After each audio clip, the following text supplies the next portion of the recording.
오늘 함께 읽으실 말씀은 사도행전 12장 13절에서부터 25절까지의 말씀입니다.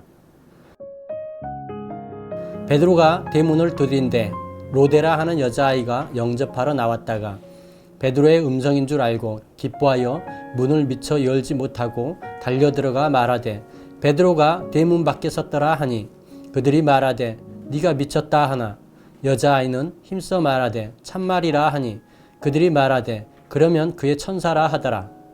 베드로가 문 두드리기를 그치지 아니하니 그들이 문을 열어 베드로를 보고 놀라는지라. 베드로가 그들에게 손짓하여 조용하게 하고 주께서 자기를 이끌어 옥에서 나오게 하던 일을 말하고 또 야고보와 형제들에게 이 말을 전하라 하고 떠나 다른 곳으로 가니라. 날이 새매 군인들은 베드로가 어떻게 되었는지 알지 못하여 적지 않게 소동하니 헤롯이 그를 찾아도 보지 못하매 파수꾼들을 신문하고 죽이라 명하니라. 헤롯이 유대를 떠나 가이사랴로 내려가서 머무니라. 헤롯이 두루와 시돈 사람들을 대단히 노여워하니 그들의 지방이 왕국에서 나는 양식을 먹는 까닭에 한 마음으로 그에게 나아와 왕의 침소 맡은 신하 블라스도를 설득하여 화목하기를 청한지라. 헤롯이 나를 택하여 왕복을 입고 단상에 앉아 백성에게 연설하니 백성들이 크게 부르되 이것은 신의 소리요 사람의 소리가 아니라 하거늘 헤롯이 영광을 하나님께로 돌리지 아니하므로 주의 사자가 곧 친히 벌레에게 먹혀 죽으니라. 하나님의 말씀은 흥왕하여 더하더라. 바나바와 사울이 부조하는 일을 마치고 마가라 하는 요한을 데리고 예루살렘에서 돌아오니라. 아멘. 할렐루야! 이 시간 함께 하시는 모든 분들에게 주님의 은혜와 평강이 함께 하시기를 예수님의 이름으로 축원합니다. 오늘 말씀에 보면 헤롯 왕에 관한 이야기가 나옵니다. 성경에 보면 여러 명의 헤롯 왕에 관한 이야기가 나오는데 오늘 본문에 나오는 헤롯은 헤롯 대왕의 손자인 헤롯 아그리빠를 말합니다. 헤롯 왕가는 대체적으로 로마로부터 그들의 왕권을 유지하기 위해 그리스도인들을 죽이고 핍박하였습니다. 헤롯 아그리빠의 할아버지 헤롯 대왕은 예수님 탄생 시 예수님을 죽일 목적으로 유대의 모든 유아를 살해하였고 헤롯 아그리빠의 삼촌인 헤롯 안티파스는 침례 요한을 죽였던 인물이었습니다. 헤롯 아그리빠 또한 앞서 보셨겠지만 교회와 그리스도인들을 많이 핍박하였습니다. 사도 야고보를 죽이고 베드로를 감옥에 잡아넣어 죽이려 하였습니다. 이렇게 그는 악하면서도 언변이 뛰어난 사람이었습니다. 오늘 말씀에 보면 그가 백성들 앞에서 연설을 하는데 그 연설이 얼마나 뛰어났던지 백성들이 이는 신의 소리요 사람의 소리는 아니다 라고 말을 합니다. 그런데 그 다음 말씀이 두려운 마음으로 깊이 와닿습니다. 23절 말씀에 보면 헤롯이 영광을 하나님께로 돌리지 아니하는 고로 주의 사자가 친히 벌레가 먹어 죽으니라고 말씀합니다. 헤롯은 자신이 연설하고 백성들이 감탄하며 환호성을 지르니 기분이 좋고 어깨에 힘이 들어갔을 것입니다. 그리고 그런 자신의 연설 실력에 교만하며 그런 능력과 지혜의 근본이 되시는 하나님께 영광을 돌리기는커녕 하나님의 독생자 예수님을 믿는 그리스도인들을 핍박하였습니다. 하나님은 그런 헤롯을 벌레가 먹어 죽게 하셨습니다. 역사가 요세푸스는 이에 대해서 헤롯이 연설 후 갑작스러운 복통으로 5일 만에 죽었으며 몸이 썩어 벌레가 생겼다고 기록하였습니다.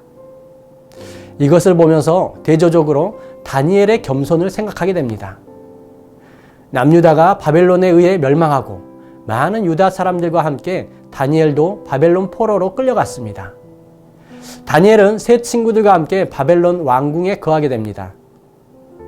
그런 상황에서 바벨론 느부갓네살 왕이 꿈을 꾸었는데 그 꿈이 어떤 꿈인지 생각이 나지가 않습니다. 하지만 마음이 몹시 불편했습니다. 그래서 그의 신하들, 박수와 술객과 점장이와 술사들에게 그 꿈이 무엇인지 또 그 꿈의 의미가 무엇인지 알아내라고 합니다. 그 꿈을 알아내면 많은 상을 주겠지만 알아내지 못하면 모두 죽이겠다는 것이었습니다. 자신들이 꾼 꿈도 아니고 모두가 막연하고 황당한 상황에서 죽음만 기다리고 있을 때 다니엘이 나서게 됩니다. 느부갓네살 왕이 다니엘에게 그 꿈과 그 의미를 말하라고 합니다. 그러자 다니엘이 대답합니다. 왕의 물으신 바 은밀한 것은 박사나 술객이나 점장이가 능히 왕께 보일 수 없으되 오직 은밀한 것을 나타내실 자는 하늘에 계신 하나님이시라. 그가 느부갓네살 왕에게 후일에 될 일을 알게 하셨나이다 라고 말씀합니다.